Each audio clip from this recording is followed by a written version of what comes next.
This week on Longwood Weekly News, we take a look at how the cut in financial aid will affect students of higher education. Longwood unveils their new quality enhancement plan in order to get reaccredited, and the biggest snowfall in 10 years leaves Longwood closed for 2 days and VDOT low on funds. Welcome to this week's installment of Longwood Weekly News. I'm Jessica Beardsley. And I'm Brandon Kelly. With the potential of financially being cut by millions of dollars, I recently went down to the state capitol to see how this could potentially affect Longwood University students. $25 million. That's how much money financial aid needs to stay the same over the next 2 years. Without this money, students could see an increase in tuition costs and less funding.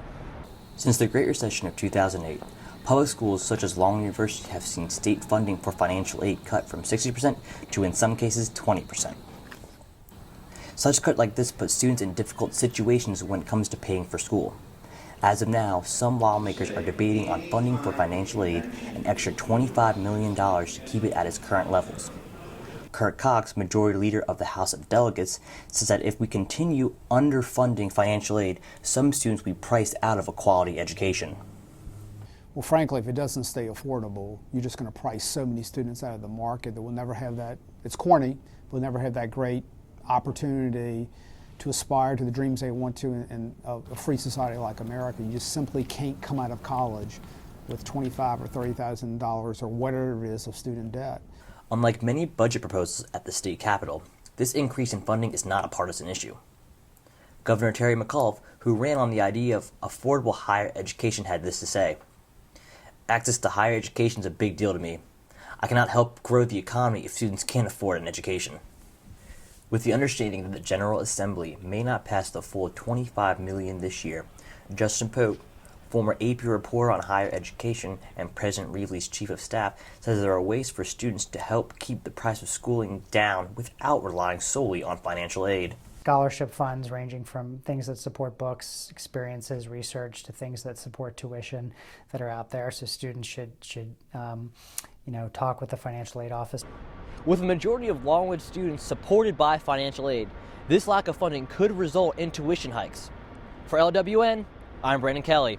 With Longwood up for reaccreditation within the Southern Association of Schools and Colleges, the university has begun to inform students on how important student-led research can be.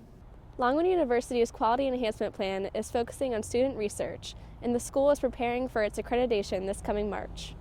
Real Inquiry is the name that's been designated to Longwood's Quality Enhancement Plan. It stands for Research Experience for Aspiring Leaders, and it is the unique name that we came up with through a student-led naming contest for our initiative on student research and academic inquiry. This semester is devoted to refining the plan and marketing it to faculty and students so the campus is aware of Longwood's QEP. According to Associate Professor of Sociology Jason Milne, the QEP's goal is for each student to get the necessary skills they need to conduct research in their field of study. The students will enhance their critical thinking, will enhance their information literacy, and will enhance their communication skills, utilizing the research process as that medium. The plan is set up in a pyramid format that starts with English 150 courses that focus on research skills. The mid-tier would be the discipline-specific courses that have been enhanced using the QEP framework, and then the very top tier, sort of the students who have wanted to then further their academic career by actually doing research. In order for this plan to take effect, it has to be approved by an accreditation group that is coming to Longwood in March. It's important that Longwood University gets reaccredited because it shows that we are meeting certain standards and criteria for higher education. It ensures that our students who are getting a four-year degree have been compliant to standards that have been set by this accrediting body. This accreditation group will be asking students if they know about Longwood's QEP to help determine if the plan should be implemented on campus.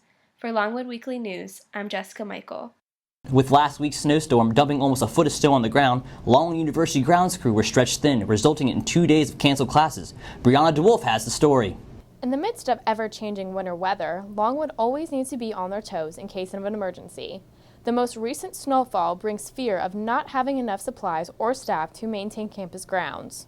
This kind of situation like this, we could burn people out real fast. So, and we don't have a really big staff to do this. So we block it out into 12-hour or 8-hour increments. Amongst other concerns associated with snowfall are road conditions and the budget for removal. Closed. And I guess the biggest impact snow has on any lookout, and I know you see it on the news a lot, about potholes and damage it does to the roads. So, according to Richmond Times-Dispatch, the Virginia Department of Transportation has already spent $10 million on snow removal when the allotted seasonal budget is only $10.4 million. This has potential to push other planned VDOT projects back in upcoming seasons. With LWN, I'm Brianna DeWolf. Thanks, Brianna. Well, that's it for this week's episode of Longwood Weekly News. I'm Jessica Beardsley. And I'm Brandon Kelly. Tune in next week for your place to stay up to date.